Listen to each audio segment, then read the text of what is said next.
Well, I'm back in Metroland, and today I find myself in Chorley Wood. The basic history of Chorley Wood Station is not dissimilar to some of the other stations I've covered recently, so I'll just cover that quickly before I get on to what makes it interesting. Chorley Wood is on the Underground in Zone 7.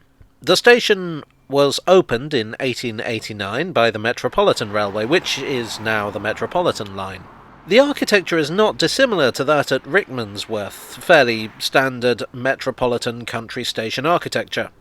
Unlike Rickmansworth, though, it has this rather fancy ironwork, this undulating fence, and this wonderful old timber signal box. It was also served by the Great Central Railway, the one-time rivals of the Metropolitan. The station opened as Chorley Wood, 2 words.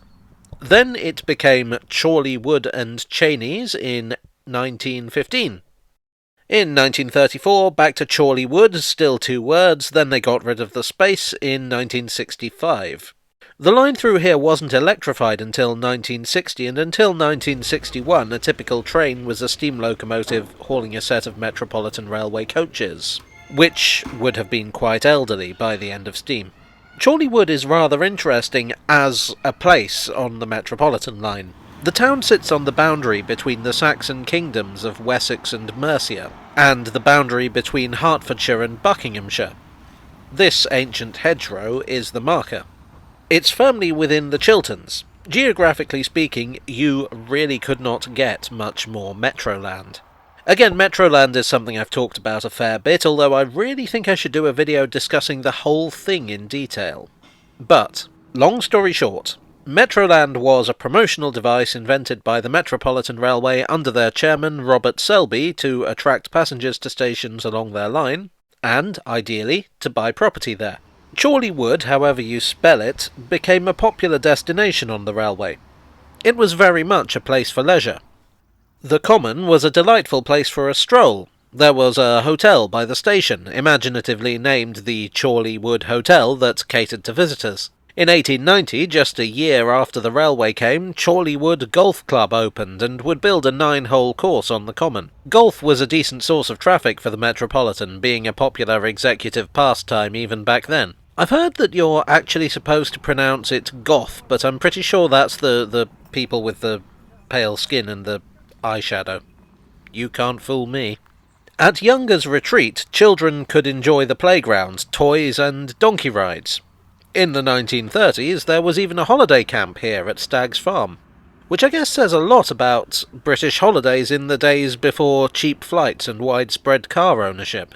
Chorley Wood, in other words, was a very pleasant place to visit. Indeed, it's still a very pleasant place and retains a lot of the old rural charm, particularly on the Common. Obvious question, though. Why? You see, in many ways, Metroland was quite a cynical exercise. It lured people in with the promise of the countryside, sold them a house, and let them watch in horror as the countryside they yearned for disappeared under hundreds of identical homes. Very much like the one they'd just bought, while the directors of the Metropolitan Railway pocketed fat stacks of cash. That's why Harrow and Wembley are suburbs, and not the idyllic country retreats they were when the Metropolitan first came to town. With somewhere as popular as Chorley Wood, surely something similar was bound to happen here. Well, therein lies a tale. One of Chorley Wood's notable 20th century residents was Charles Voysey, the architect whose influence basically defined suburban architecture between the world wars. For better or for worse, and I'll let you duke that one out in the comments section. His practice was in Baker Street, so of course he was a regular commuter on the Met. The Cedars estate between Chorley Wood and Rickmansworth was an example of the insidious arrival of Metroland. This started being constructed in 1921. Houses went for £725 apiece, and the brochure offered handy advice on mortgage repayment in case that was a little steep for you. Despite the picture, the houses did not come with a cow, which I would imagine was quite disappointing. Nevertheless, it was a successful development aimed firmly at the aspirational middle class. And so other developers started eyeing the area up in much the same way that a Hollywood producer looks at an aspiring actress. Chorley Wood was going up in the world, whether it wanted to or not. The high street would be extended, the residential areas would be expanded. Then two major events happened, both of which affected London, albeit in very different ways. The first was the Second World War, which was a pretty rough scene all round. And the second was the Metropolitan Greenbelt. Even as London was expanding outwards in the 19th and 20th centuries, some people were asking, where's it going to end? Will it ever end? Is England's green and pleasant land doomed to be covered in identikit housing estates?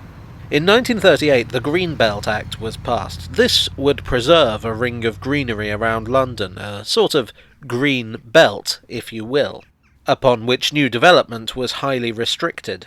The Chilterns were covered by this in the hope that this would be all they were covered by. Therefore, the grand plans for Chorley Wood were scaled back. The new shops to be built here didn't happen. The housing only went as far as here. The Greenbelt is one of those things that's subject to a lot of debate, but in this case I believe it's been pretty instrumental in retaining Chorley Wood's old-school Metroland feel. Well, I hope you enjoyed this undeveloped tale from the tube. If you did, I'd be just so grateful if you'd leave a like and subscribe for more like this. Shout out to my colleague Nigel, who tipped me off on a lot of Chorley Wood's history. Shout out also to the Three Rivers Museum, who let me film their sign. And yet more thanks to the generous folk on Ko-fi and Patreon. You are the green belt to my rural charm. And I'll see you all again very soon for another tale from the tube.